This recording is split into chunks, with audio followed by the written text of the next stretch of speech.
একজন পুরুষ যদি পরকিয়া করে তার শাস্তি কি? পুরুষ যদি পরকিয়া করে কিংবা নারী পরকিয়া করে শাস্তি একই। মনে রাখবেন, আল্লাহর জমিনে সবচেয়ে ভয়াবহ অপরাধ, যেই অপরাধের শাস্তি সবচেয়ে জঘন্য, সেটা হলো এই পরকিয়া। অর্থাৎ বিবাহিত পুরুষ এবং নারী যদি হারাম সম্পর্কে লিপ্ত হয় তাদের শাস্তি সবচেয়ে ভয়াবহ। কেন শাস্তি ভয়াবহ জানেন? এক সময় আমি গত কিছুদিন আগে বাংলাদেশি এক ভাইকে থাইল্যান্ডে দেখা হয়েছে, অনেক বয়স।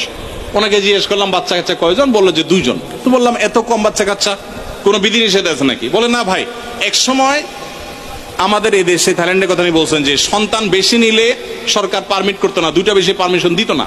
আর এখন সরকার উল্টা, বরং সন্তান বেশি নিলে আরো ভাতা দেয়।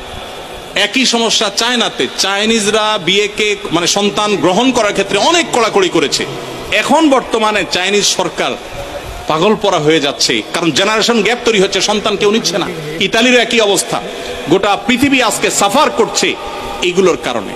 কিগুলোর কারণে? এই বিবাহ বহির্ভূত সম্পর্ক যত বেশি কোন সমাজে চালু হবে, সে সমাজে মানুষের জন্মের হার কমে যাবে। মানুষ বিয়ে করবে না, ওই অবৈধভাবে তার চাহিদা পূরণ করবে এবং সন্তান জন্মের হার কমে যাবে, ওই ভয়াবহতার দিকে চলে যাবে। এই জন্য এটাকে হারাম করা হয়েছে এবং মৃত্যুদণ্ড এটা শাস্তি।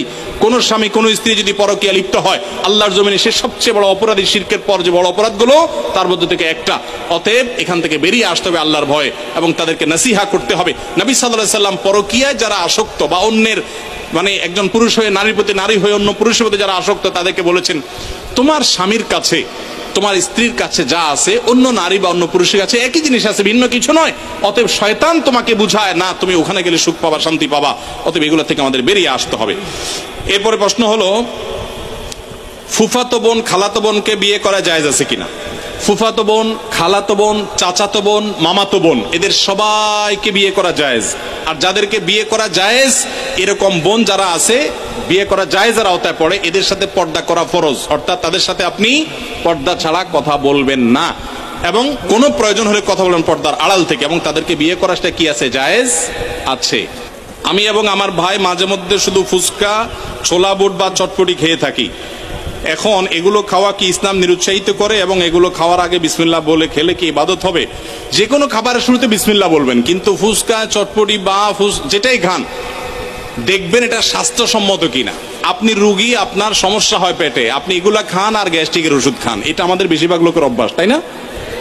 একদিক দিয়ে এগুলা খাবে, চানাচুর ফুচকা খাবে, চটপটি খাবে, আবার খায় কি খাবে? গ্যাস্ট্রিকের ওষুধ খাবে। আমরা স্বাস্থ্য অসচেতন মুসলমানরা। আমার অবাক লাগে যখন জাপান, কোরিয়া এবং পৃথিবীর বিভিন্ন দেশে মানুষদেরকে দেখি, তারা স্লিম, তারা সুন্দর, চিকন। আমার অবাক লাগে, তাদের লাইফ স্টাইলটা সুন্নাহসম্মত। তারা এমন কোন খাবার খায় না যেটা তাদের স্বাস্থ্যকে নষ্ট করতে পারে। আমরা মুসলমানরা উল্টা পাল্টা খাই। নবী সাল্লাল্লাহু আলাইহি সাল্লাম খাবারকে কন্ট্রোল করার শিক্ষা দিয়েছেন।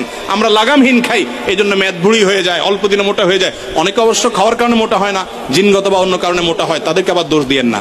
কিন্তু আমাদের খাবার ক্ষেত্রে লাগামহীনতা, এটা আমাদের দোষ। এই দোষ থেকে আমাদেরকে বেরিয়ে আসতে হবে।